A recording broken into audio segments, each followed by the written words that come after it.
Hello friends, welcome to class 10 study point. तो आज की इस वीडियो में पढ़ने वाले हैं 10th क्लास मैथमेटिक्स का चैप्टर नंबर 8 और इस वीडियो में हम प्रश्नावली 8.1 के 7वें नंबर प्रश्न को क्लियर करेंगे। तो 7वें नंबर प्रश्न में कॉट थीटा का मान दिया गया है और कहा गया है कि इसका मान और इसका मान ज्ञात कीजिए। ठीक है, तो आ जाते हैं हम हल पर। हल तो cot theta is equal to होता है आधार बटे में लंब, आधार बटे में लंब। तो कॉट थीटा का मान हमें दिया है 7 डिवाइडेड बाय 8, यानी कि जो हमारा आधार है वो है 7 और जो हमारा लंब है वो है 8। ठीक है, तो हमें आधार और लंब पता है लेकिन कर्ण नहीं पता है, तो सबसे पहले हम कर्ण को ज्ञात कर लेते हैं। ठीक है, इसीलिए पाइथागोरस प्रमेय से कर्ण का स्क्वायर बराबर होता है लंब का स्क्वायर प्लस में आधार के स्क्वायर के। ठीक है, तो हमें कर्ण नहीं पता है तो कर्ण का कर्ण ही लिखा जाएगा। तो कर्ण स्क्वायर इज इक्वल टू, तो जो हमारा लंब है वो है 8, तो 8 का स्क्वायर प्लस में, और जो हमारा आधार है वो है 7, तो 7 का स्क्वायर। तो यहाँ पर कर्ण स्क्वायर का कर्ण स्क्वायर ही रह जाएगा, इज इक्वल टू 8 का जब स्क्वायर होगा तो 64 आएगा और प्लस में जब 7 का स्क्वायर होगा तो 49 आएगा। ठीक है, यहाँ पर कर्ण का स्क्वायर इज इक्वल टू, तो 64 में जब 49 ऐड होगा तो 113 हो जाएगा। ठीक है, तो यहाँ पर कर्ण का स्क्वायर था तो कर्ण का स्क्वायर बराबर उधर जाएगा तो रूट में चला जाएगा। ठीक है, तो कर्ण बराबर हो जाएगा रूट अंडर 113। ठीक है, तो हमारा कर्ण आ गया रूट 113। ठीक है, तो इसे ज्ञात करने के बाद आइए हम इन दोनों को ज्ञात कर लेते हैं। तो मैं पहले नंबर को यहाँ पर लिख लेता हूँ। ठीक है, तो 1 प्लस साइन थीटा,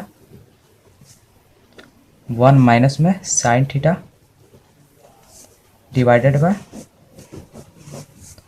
1 प्लस में कॉस थीटा ब्रैकेट में 1 माइनस में कॉस थीटा।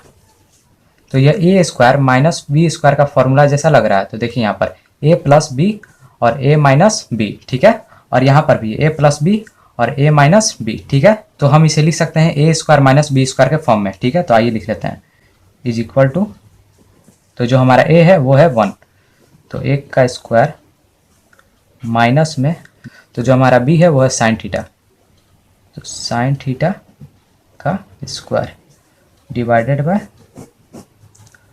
और यहाँ पर जो ए है वो है 1, तो 1 का स्क्वायर माइनस में, और बी है कॉस थीटा, तो कॉस थीटा का स्क्वायर। ठीक है, इज इक्वल टू 1 का स्क्वायर 1 ही होता है और माइनस में साइन थीटा बराबर होता है लंब बटे में कर्ण के। ठीक है, और इसका स्क्वायर डिवाइडेड बाय 1 का स्क्वायर 1 ही होता है तो 1 हो जाएगा, और माइनस में, तो कॉस थीटा बराबर होता है आधार बटे में कर्ण के, आधार बटे में कर्ण,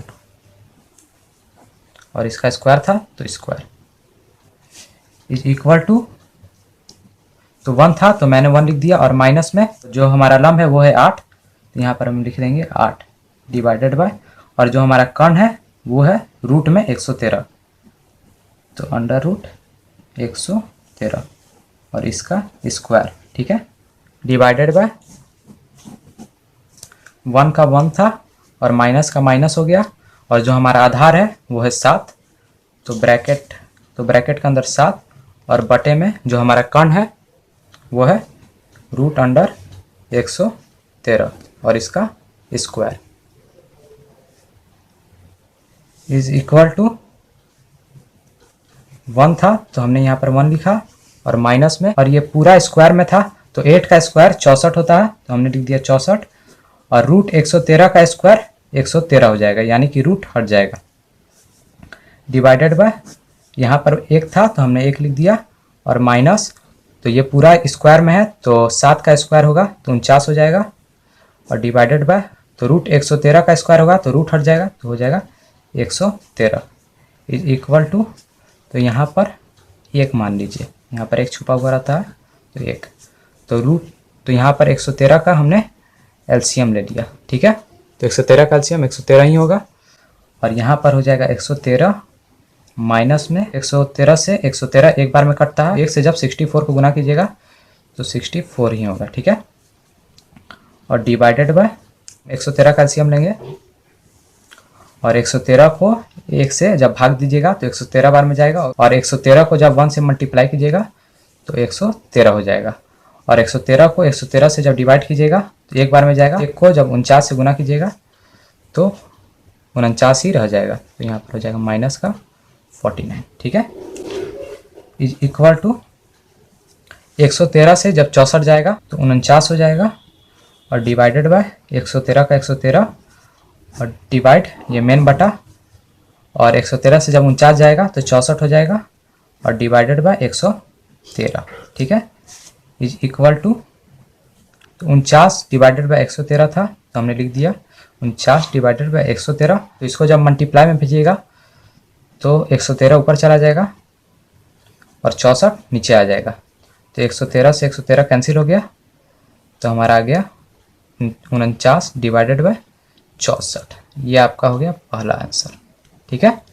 और दूसरे में हमसे कहा गया है कि कॉट स्क्वायर थीटा का मान ज्ञात कीजिए, ठीक है।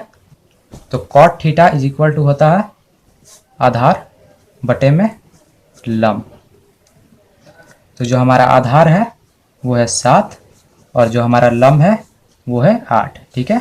और इसका स्क्वायर था तो हमने इसका स्क्वायर कर दिया, इज इक्वल टू, जब 7 का स्क्वायर होगा तो 49 हो जाएगा, और जब 8 का स्क्वायर होगा तो 64 हो जाएगा, ठीक है। तो ये आपका हो गया दूसरा आंसर। तो यानी कि दोनों का आंसर एक ही आ रहा है, 49 बटा में 64 और 49 बटा में 64। तो इसी के साथ ये वीडियो यहीं पर समाप्त होता है। तो थैंक्स फॉर वॉचिंग, बने रहिए क्लास 10 स्टडी पॉइंट के साथ।